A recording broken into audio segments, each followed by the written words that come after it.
In River City Ransom EX, meeting the character Jinny is a secret event which can result in the player earning $1,000. Here's how you can do it from a completely new game in less than 3 minutes. If you're like me and you grew up relying on the FAQs of this game, this might surprise you a little. Well, I'm worried about losing a single reputation point because it seems to actually matter. It seems to be that close. First things first, if you want to do this as fast as possible, if you're playing as Ryan or Ricky, you can make the Roxy cutscene at the bridge more than 3 seconds shorter just by hitting an enemy on the way over there. Doing this very slightly changes your character's reputation, because if you didn't know, this game has an invisible reputation system which changes after just about everything you do and affects just about everything in the game. And we're only now finding out that for almost 20 years, we've been more than a little bit misguided about the true functionality of all of it, but that's a topic for another time. Next, we need to beat Benny and Clyde in the room above the bridge, and we need to keep our reputation in the positive range, so we cannot hit Benny and Clyde while their introductory dialogue is still on the screen, or while they're lying on the ground. Was if you start with an ally, you get an extra 16. But were they wrong and they saw that you have more with Alex? Or maybe they were playing as Ryan and they saw that when you have Alex with you, you have more reputation. I don't know.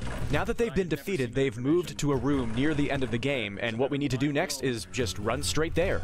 But on the way there, we need to keep our eyes peeled for the elusive and strangely nebulous key that pulls this whole thing together, a very specific gang. In the Western version, they're called the Gamers. Yeah, did you think they were just window dressing? Not for this. We need to defeat them at least once, or else Jinny will not appear. They don't show up most places in this game, but oh look, here they are, because we're in Mojo's room, where every single gang in the game can appear, and the Gamers are fairly common here. While we're fighting them, we need to make sure that we're not hitting them while they're lying down too often, because again, we need to keep our reputation positive. I could have taken this guy out much faster if I had the wherewithal to pick up a weapon, dash jump, and throw it into him fully charged like I was doing with all the gang members themselves. Okay. Decent. Time to get knocked down by the locals in the second room of the factory. The game will detect that you've cleared the Gamers at least once when the final enemy's coin is off the screen. Yeah, so I guess they were just wrong about starting with an ally giving you more. That's funny. This is really stupid. All I had to do was run up to the pit and jump over it. I lost 2 seconds here for no reason. That sucks.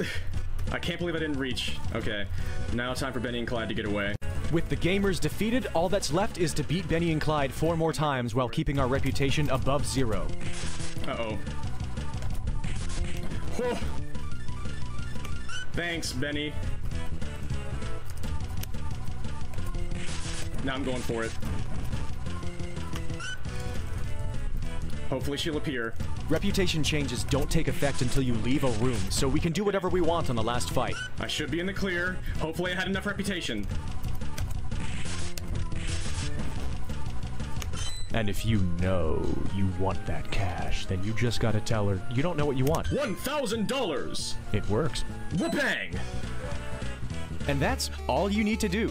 For almost 20 years, Western guides have stated that in order to get Jinny to appear, you need to defeat Benny and Clyde outside the health club 4 times with a very high reputation.